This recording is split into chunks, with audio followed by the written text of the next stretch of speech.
coming to us from Poland near Ukraine is House Intelligence Chairman Mike Turner. Thank you so much for joining me. I want to ask about the reporter in Russia in a minute, but first let's talk about the battlefield in Ukraine.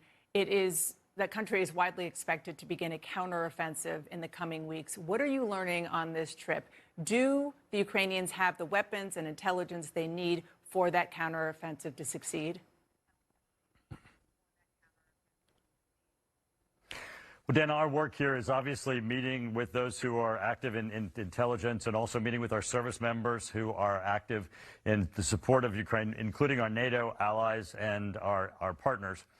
They're saying, of course, that what you're hearing is the successes on the battlefield in Ukraine are real. The support that we're providing them is instrumental as we look at what really is the battle line for democracy. Also, what's important here is that Germany, as they're continuing to rev up to provide tanks to Ukraine, are going to make a real big difference on the battlefield. Chairman of the Joint Chiefs of Staff, Mark Milley, said yesterday that Ukraine is likely not going to win this year. It's April. Do you think that is an appropriate statement? Well, one thing I can tell you is Russia's not going to win either. The battle over Ukraine is really Russia's, since they have undertaken this war of aggression, this illegal war where it's already been identified of the criminal activity where they're killing children and elderly and women, the mass graves that are happening where they're bombing people's residences. This is a war that Russia is not winning, and they're not winning because Ukraine realizes that they're standing up for democracy. They're fighting for their country.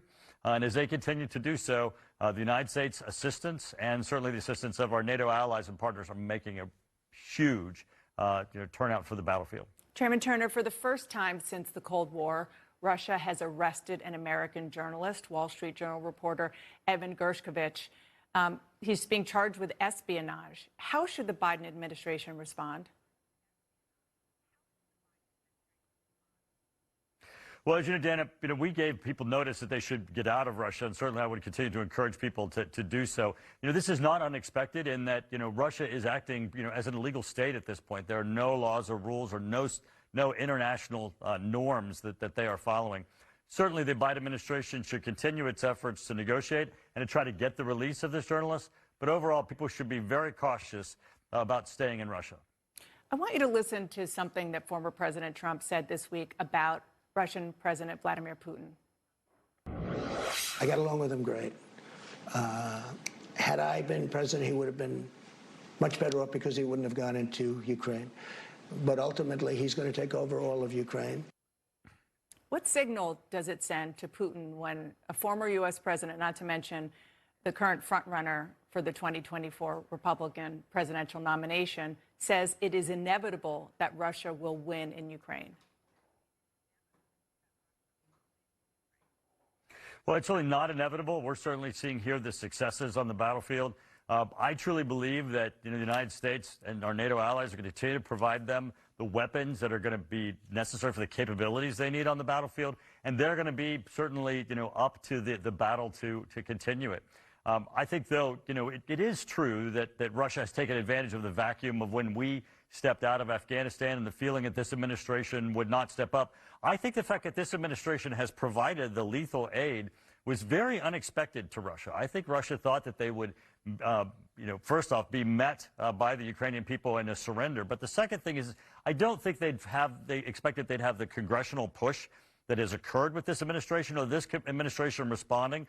The weapons that are on the fields in Ukraine that are helping them fight for democracy, Putin did not think he'd be fighting against, and that's the difference, and that's what's going to turn this conflict on the side of democracy. Should Donald Trump be saying that Ukraine will not lose, will not win?